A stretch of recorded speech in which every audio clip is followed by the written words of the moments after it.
पिछले वीडियो में मैंने आपसे फ्लोराइड पे चर्चा की थी और ये बात रखी थी कि आगे इसके बारे में कुछ बातें और शेयर करूंगा।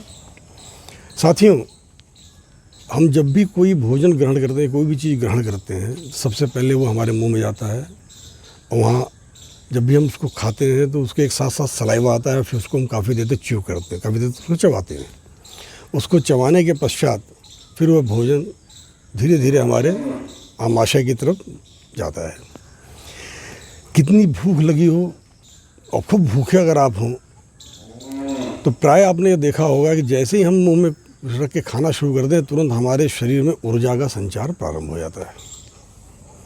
इसका मतलब कि हमारा जो मुंह होता है, जिसमें जीभ से लेकर ये पूरी कैविटी जो बनी हुई है मस्कुलर, वहाँ पे तमाम चीज़ों का एब्जॉर्प्शन होता है और वह एब्जॉर्प्शन सीधे हमारे बॉडी सेल्स से लेकर अन्य जगह पर एनर्जी का संचरण करता है।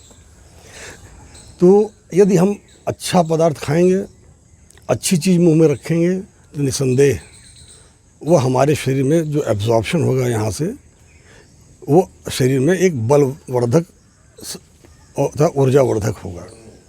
उदाहरण के लिए हमारे आसपास तमाम एल्कलाइन चीज़ें हैं जिसको हम लोग जानते नहीं। हमारा शरीर भी तमाम एल्कलाइन बॉडी सेल से बना हुआ है।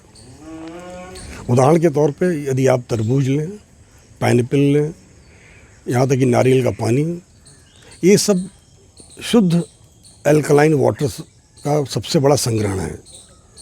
जब आप इसको एक थोड़ा सा सिप इसका मुंह में लें तो आपको यह महसूस होगा कि सीधे सीधे वो पूरा जल हमारे जीभ पे, हमारी कैविटी के माध्यम से हमारे बॉडी में एब्जॉर्ब हो रहा है और हमारे बॉडी सेल्स उससे चार्ज होना शुरू हो जाते हैं, जिससे ऊर्जास्वित अपने को हम पाते हैं, एनर्जाइज्ड फील करते हैं। अब यदि हम फ्लोराइड युक्त टूथपेस्ट भी मुंह में रखेंगे तो पीक तो अंदर जाए या न जाए, लेकिन थोड़ा बहुत इसका एब्जॉर्प्शन हमारी बॉडी में होगा। आपने देखा होगा समाज में कई जगह बच्चे तमाम डिफॉर्मिटी से पैदा होते हैं। तमाम जगहों पे फिर जब वाटर में टेस्ट कराया गया तो पाया गया कि वहाँ फ्लोराइड ज़्यादा है और फ्लोराइड का ही क्यूमुलेटिव इफेक्ट हुआ कि वहाँ पे बच्चों में डिफॉर्मिटीज़ बाई बर्थ दिखने लगी। तो साथियों, सन 60 के सन 50 के दशक में जब ये टूथपेस्ट को लेकर के प्रचार शुरू हुआ कि इससे मसूड़े मजबूत होंगे, दांत मजबूत होंगे, और लोगों ने इसका अपने जीवन में उपभोग बढ़ाया, और इसलिए बढ़ाया कि आप एक संभ्रांत व्यक्ति नज़र आओ, पढ़े लिखे नज़र आओ, जंगली की तरह व्यवहार ना करो, क्योंकि तुम लकड़ी मुंह में लेकर दातौन करते हो। आज वही दातौन नीम की 500 रुपये में एक स्टिक अमेरिका में बिकती है। हम जब नीम की दातौन करते थे तो नीम से ज़्यादा antibacterial, anti viral, anti fungus गुण किसी में नहीं होता। तो जब वह हम करते थे तो हमारे मुंह में उसका एब्जॉर्प्शन होता था, जो हमको तमाम बीमारियों से दूर रखता था। यह एक प्रतिरोधक क्षमता हमारे शरीर में इतनी हाई रखता था कि कोई भी वायरस, बैक्टीरिया हम पर असर नहीं कर पाता था। लेकिन जब 60 के दशक के आसपास ये इसका घरों घरों में प्रयोग बढ़ने लगा, इसके बाद तमाम तरह के रिफाइंड ऑयल आने लगे। और अमेरिकन मेडिकल एसोसिएशन की रिपोर्ट जब मैंने पढ़ी थी पहले भी, कि जब से रिफाइंड ऑयल आया, जब से टूथपेस्ट का प्रचार बढ़ा, तो रिफाइंड ऑयल आने से हार्ट की बीमारियां कम नहीं हुई बल्कि इतनी बढ़ गई कि हर घर में आप पाएंगे कोई न कोई एक प्राणी इससे परेशान है। तो इन सारी चीज़ों पर ले करके जब मैंने इसका तमाम चीज़ों का अध्ययन प्रारंभ किया तो लगा कि कितनी सारी विकृतियां हम लोगों ने स्वयं तमाम अनचाहे अपने जीवन में उतार ली हैं। कभी भी हम लोगों ने ये नहीं सोचा कि हम लोगों ने बचपन में जो अच्छी अच्छी कहानियाँ पढ़ाई जाती थी, जिसमें अच्छे प्रेरक तमाम उपदेश होते थे, तमाम उसमें जानकारियाँ नहीं रहती थीं, जैसे पंचतंत्र की 2 कहानियाँ बड़ी ही प्रेरक कहानियाँ हैं। कभी भी आप लोग मौका मिले तो इसको अवश्य पढ़ें। एक है अकल से नकल करना और दूसरी है कहानी विद्या और बुद्धि।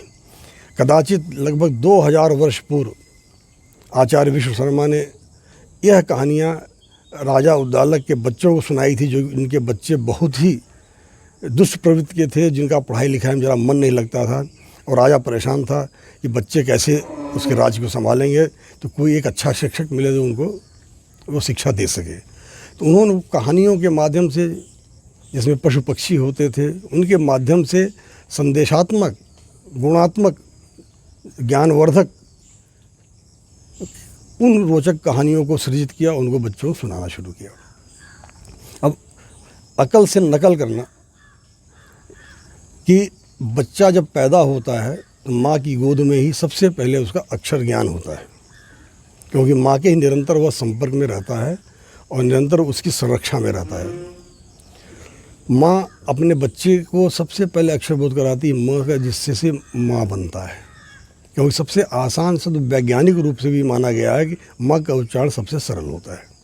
फिर बाद में अन्य अक्षर वो भी माँ ही कराती है, फिर अन्य संसार से उसका परिचय भी स्थापित करती है, चाहे उसके पिता हों, उसके भाई हों, बहन हों, ताऊ हों, ताई हों, चाची, अन्य संबंधियों का भी तो धीरे धीरे बच्चा उनके संपर्क में आने लगता है, वो उसके लालन पोषण करना प्रारंभ करते हैं। तो धीरे धीरे बच्चे में जहाँ यह जानकारी दी जाती, साथ साथ उसकी अपनी भी क्यूरियोसिटी डेवलप होने लगती है। जब उसकी क्यूरियोसिटी डेवलप होती रहती तो वो प्रश्न भी करता है, इशारों से आश्चर्यचकित होकर इशारा करता है, जिसका अभिप्राय तो ये क्या है।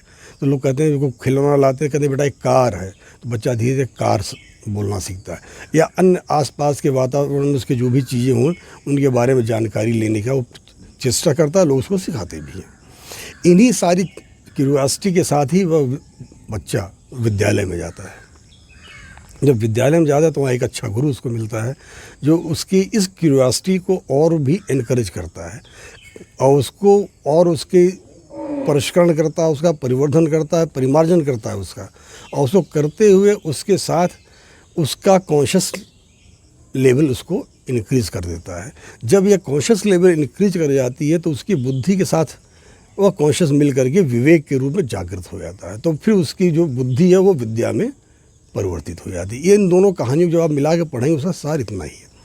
साथ ही साथ उस किताब में भी लिखा है, यदि वैज्ञानिक रूप से हम सभी बताया गया, जब बच्चा पैदा होता है जैसा उसकी आइज़ होती हैं, कोरोना जितना बड़ा होता है वह मरते दम तक कोरोना उसका उतना ही रहता है। तो हमारे लिए ज्ञान का द्वार खोलने का काम हमारी आँखें ही करते हैं, जिनके जरिए हम कोई चीज़ जानते, सीखते, समझते हैं। साथ ही साथ उस कहानी में उल्लेख है कि यदि कोई बच्चा पैदा होता है 25 ग्राम की वजन की बुद्धि लेकर के, अगर उसका वेट निकाला जाए तो कदाचित वह भी उतनी ही रहती है उसकी मृत्यु की अवस्था आने तक। जब ये दोनों कांस्टेंट ही रहती हैं, लेकिन जिसकी कॉन्शियस परिवर्तित हो जाती है विवेक में, जिसकी जिज्ञासा विवेक में परिवर्तित हो जाती है, तो वह बुद्धिमान प्राणी हो जाता है। उदाहरण के तौर पे हम लोगों के घरों में तमाम ऐसे बर्तन पहले प्रयोग में लाए जाते थे जो वैज्ञानिक रूप से हजारों साल से प्रमाणित थे कि इनमें पका करके भोजन सारे क्षारीय हो जाते थे, जल भी क्षारीय हो जाता था। कुछ दिनों पूर्व एक आरओ का प्रचार आ रहा था, उसमें लिखा प्रचार इसलिए आ रहा था कि उसमें एक तांबे का पाइप लगा दिया गया था, यह इस आरओ में तांबा भी है और इस एल्कलाइन वाटर देगा। साथियों, तमाम लोगों ने थर्मस फ्लास्क भी खरीदे होंगे, इसमें रख के पानी पीते होंगे कि लोग सोचते हैं कि हम थर्मस तांबे का है हमारा, हम उसका पानी पी रहे हैं। 2 दिन तक तो स्वाद उसका अच्छा लगेगा, 2 दिन के बाद से उसकी क्रियाशीलता कम हो जाती है। फिर लोग सोचते हैं कि तांबे में खराबी है, अपने ज्ञान को टेस्ट नहीं करते, क्योंकि तांबे में रखा हुआ पानी, पहले भी घरों में लोग तांबे का पानी इस्तेमाल करते थे, रात में तांबे के बर्तन में रख देते थे और उस पानी को ही पीते थे, क्योंकि सुबह वो क्षारीय हो जाता था और न केवल क्षारीय होता था, बैक्टीरिया वायरस मुक्त हो जाता था। इसको मैंने यहाँ लैब में भी टेस्ट कराया, मैंने पाया कि कोई, और यहाँ तक कि अभी कुछ समय पहले आप लोगों ने पढ़ा भी होगा कि सबसे पहले कोरोना अगर किसी पे मृत्यु को प्राप्त होता है किसी भी मेटल पे, तो वो है तांबा। तो साथियों, कितना गुणकारी यह पदार्थ घरों में था, लेकिन हम लोगों ने तांबे को बेच करके अपने घरों में एल्युमिनियम, फिर एल्युमिनियम के बाद स्टील के बाद ग्लास, तमाम बर्तन भर लिए। अब अगर हम अकल से नकल करते तो यह गलती हम कभी ना करते। आगे फिर इस बात को रखूँगा आपके सामने कुछ और तथ्यों के साथ। धन्यवाद, नमस्कार।